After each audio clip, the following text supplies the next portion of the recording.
What's up guys, I'm Jake the Lawn Kid. Thanks for coming back for yet another week. Sorry if I sound a little down on this video, it's just because I'm fighting a little cold, man. Hadn't been good the past few days. Anyway, I'm here to talk to you today about some of the things you might come across in your lawn, especially this time of year. At the end of March, you guys might come across it and you'll be like, oh no, what do I do? And of course at the same time, we'll talk about some lawn tips, fertilizer timing, pre-emergents, all that. So it's going to be a pretty good video. I hope you enjoy.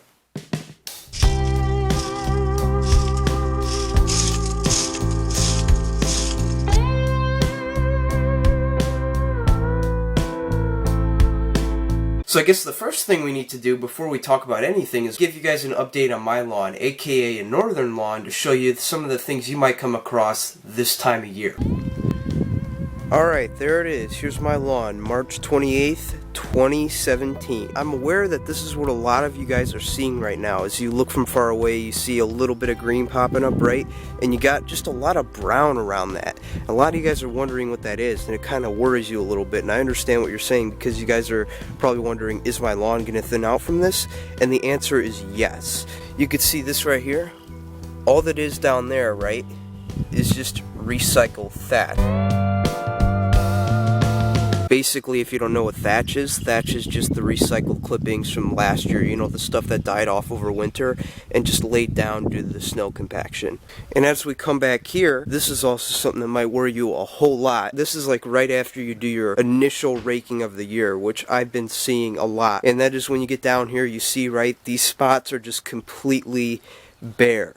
And the reason that is because these spots were once these spots right here. This is the side of my house, right? I've been really neglecting the side over here. Haven't been really raking it out, but I think it made a great illustration because you know what I'm saying? This is all the thick, dead stuff. And I know that if I rake it up, there's probably not going to be any surviving existing grass under there. It's just going to be bare dirt. That explains a lot why this area is just really bare over here. This is not something that really worries me that badly because I know that as the year goes on, it gets warmer. Right, we're going to be putting down starter fertilizer, and then we're going to be putting down Milorganite throughout the year, and that's really going to encourage this lawn to thicken up as the year goes on. And this comes down to another question I know you guys are going to ask: when is the best time to fertilize your lawn? And really, there's three ways you can tell. Number one, you can measure the temperature of the ground. You want to make sure the ground is unfrozen at a 3-inch depth. You can do that with a ground thermometer if you want to leave that in the description below, or you could just let Mother Nature herself tell you. The best time to fertilize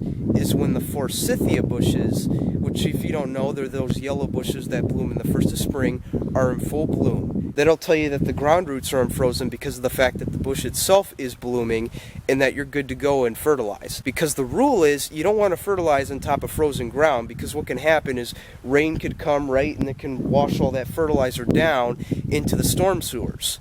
And that's basically a waste of product and your money. Wait for the forsythia to bloom and you should be good. So another question coming in might be, Jake, how long do I have to wait until they're in bloom? Well, right now, because we're at the end of March, I'd say about another week to a week and a half and you're ready to go. In addition to all the other problems we're facing here, we also got some weed breakthrough because of all the warm temperatures. You see that?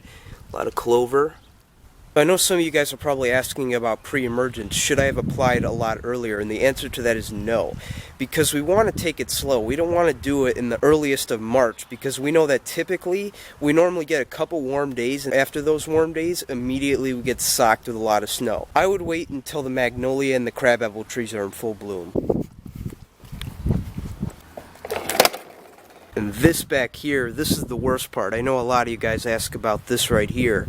What's up back here? What this is dog urine. Because as you guys know, dog urine acts as fertilizer, especially in the warm weather. Now when it's cold, typically what happens is it kills the lawn and that area is a lot brighter. But since the temperatures are starting to rise, you can kind of see what the dog pee is doing to the areas of the yard. You can see how patchy it is over here, right? And that even tells me, because I know when I let my dog out, she goes out over here the most.